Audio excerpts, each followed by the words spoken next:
Patients അത് പ്രായമുള്ള പുരുഷന്മാർ വന്ന് പറയുന്ന ഏറ്റവും പ്രധാനപ്പെട്ട ബുദ്ധിമുട്ടാണ് ഡോക്ടറെ പ്രോസ്റ്റേറ്റിൻ്റെ ബുദ്ധിമുട്ട്. പ്രോസ്റ്റേറ്റ് എന്നുള്ള ബുദ്ധിമുട്ടായിട്ടല്ല അവർ പറയാറുള്ളത്. അവർ വന്ന് കംപ്ലൈൻറ്റ് പറയാറ് അവർ യൂറിനേഷൻ പ്രശ്നമാണ്. ഡോക്ടറെ പൂർണ്ണമായിട്ട് മൂത്രം കംപ്ലീറ്റ് ചെയ്യാൻ പറ്റുന്നില്ല, ഒഴിക്കാൻ പറ്റുന്നില്ല. അതോടൊപ്പം തന്നെ ഇൻകണ്ടിന്യൂയായിട്ട് തുടർച്ചയായിട്ട് മൂത്രം പോകണില്ല, കുറേ പെൻഡിങ് ആവുകയാണ്. അപ്പോൾ ആണ് അവരോട് ഈ സംഭവങ്ങൾ പറയുമ്പോൾ അവർക്ക് അതിനെക്കുറിച്ചുള്ള കൃത്യമായ അവയർനെസ് കിട്ടുന്നത്. ഞാൻ ഡോക്ടർ സയ്യിദ് മുഹസിൻ. ഇന്ന് നമ്മൾ സംസാരിക്കാൻ പോകുന്ന വിഷയം പ്രോസ്റ്റേറ്റിനെ കുറിച്ചാണ്.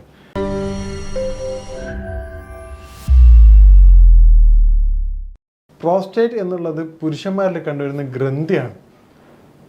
പ്രധാനമായിട്ടും പുരുഷന്മാരിൽ കണ്ടുവരുന്ന ഗ്രന്ഥി അതിൻ്റെ പൊസിഷൻ, ലൊക്കേഷൻ, അനാട്ടമി മനസ്സിലാക്കാതെ അത് എവിടെയാണെന്ന് മനസ്സിലാക്കിയാൽ മാത്രമേ അത് ഉണ്ടാകുന്ന ബുദ്ധിമുട്ടുകൾ നമുക്ക് മനസ്സിലാവാറുള്ളൂ.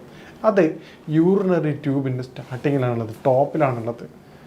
അപ്പം യൂറിൻ പാസ് ചെയ്യുന്ന സ്ഥലത്ത് അത് വികസിച്ച് വരുന്ന സമയത്ത് അത് ബ്ലോക്കേജ് ആയിട്ട് മാറുകയാണ്. യൂറിനറി ട്യൂബിന് അത് ബ്ലോക്ക് വരികയാണ് ചെയ്യുന്നത്.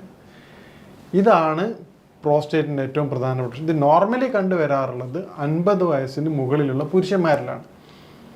ഇന്ന് ചില പേഷ്യൻസിന് എബോവ് 45 കണ്ടുവരാറുണ്ട്. നോർമലി കണ്ടുവരാറുള്ളത് 50 ആണ്.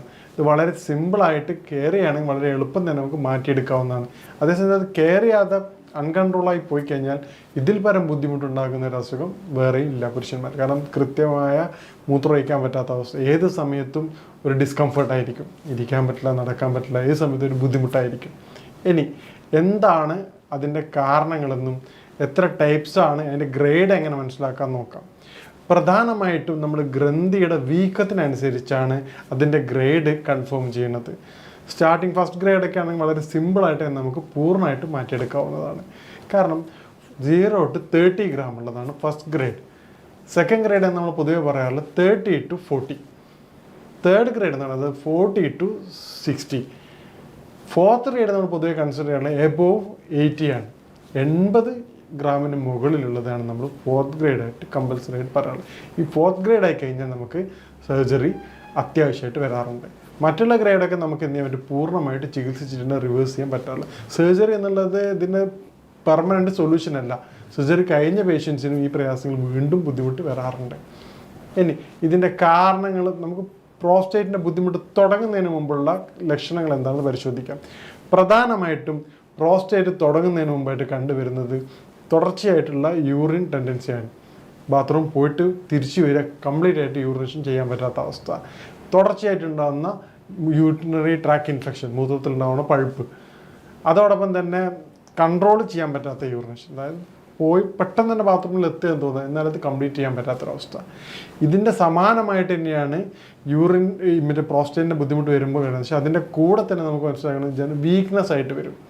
കാരണം ചെറുതായിട്ട് പ്രയാസങ്ങളായിട്ട് വരും, യൂറിനേഷൻ കൃത്യമായിട്ട് പോകാത്ത അവസ്ഥ, തുടർച്ചയായിട്ട് ഉണ്ടാവണം മൂത്രത്തിൽ പഴുപ്പ് കൊണ്ട് ശരീരത്തിന് വീക്ക്നെസ് വരിക, പിന്നെ ബ്ലഡ് പോവുക. അതോടൊപ്പം തന്നെ ഈ ബന്ധപ്പെടാൻ പറ്റാത്ത, മെയിനായിട്ട് കണ്ടുവരാറുള്ളത് സെക്ഷൽ ഇൻ്റർകോഴ്സിന് ബന്ധപ്പെടാൻ പറ്റാത്ത പെയിൻഫുൾ ഇറക്ടൈൽ ഡിസ്ഫങ്ഷൻ, അതായത് പെയിൻഫുൾ ആയിട്ടുള്ള ഇറക്ഷൻ, സെമൻ ഡിസ്ചാർജ് വരുമ്പോൾ ശുക്ലം പുറത്തു പോകുന്ന സമയത്ത് ഉണ്ടാവണം അതികഠിനമായ വേദന, ചില സമയങ്ങളിൽ ബ്ലഡ് ഡിസ്ചാർജ്, ഇതൊക്കെയാണ് ഇതിൻ്റെ കോംപ്ലിക്കേഷൻസ് ആയിട്ട് പറയാറുള്ളത്.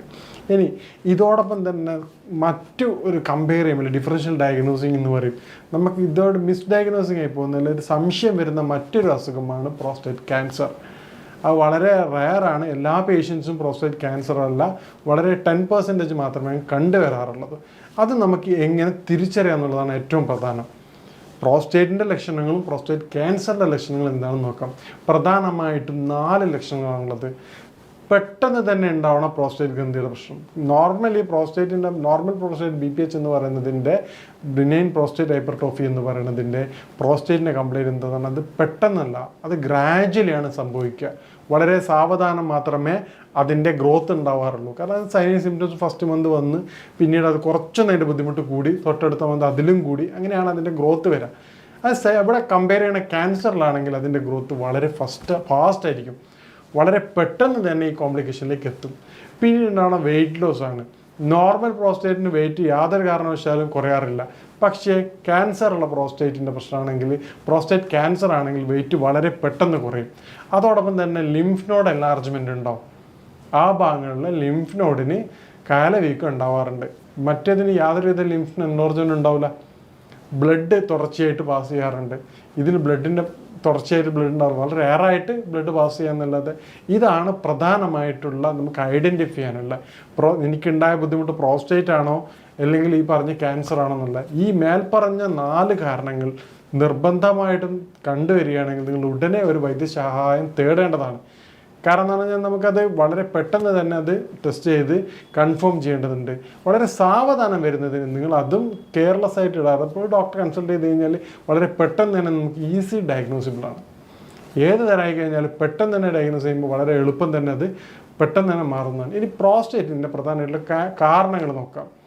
പ്രധാനമായിട്ടുള്ള കാരണം പറയണത് മൂത്രമൊഴിക്കാനുള്ള ടെൻഡൻസി ഉണ്ടായിട്ടും മൂത്രമൊഴിക്കണം എന്ന് തോന്നിയിട്ട് പോലും ബാത്റൂമിൽ പോവാതെ പിടിച്ചു നിൽക്കുന്ന അവസ്ഥ, ഇത് പ്രോസ്റ്റേറ്റിന് ഒരു പ്രധാന കാരണമായിട്ട് കണ്ടു പറയാറുണ്ട്. രണ്ടാമത്തെ ഒരു കാര്യമാണ് തുടർച്ചയായിട്ടുള്ള റെഡ് മീറ്റിൻ്റെ ഉപയോഗം.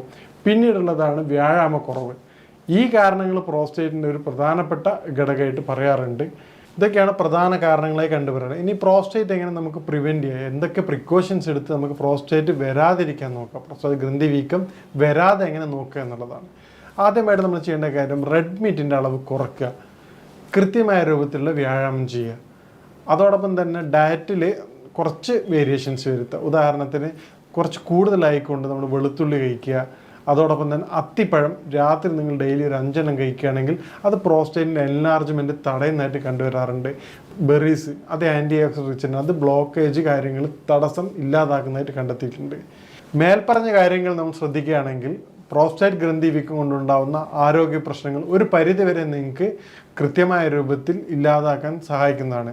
ഇനി പ്രോസ്റ്റേറ്റ് ഗ്രന്ഥി വീക്കവുമായി ബന്ധപ്പെട്ട സംശയങ്ങൾക്കും മറ്റു പല കാര്യങ്ങൾക്കും നിങ്ങൾക്ക് ഈ നമ്പറിൽ ബന്ധപ്പെടാവുന്നതാണ്. ഇനി മറ്റൊരു വിഷയമായിട്ട് കാണാം. നന്ദി.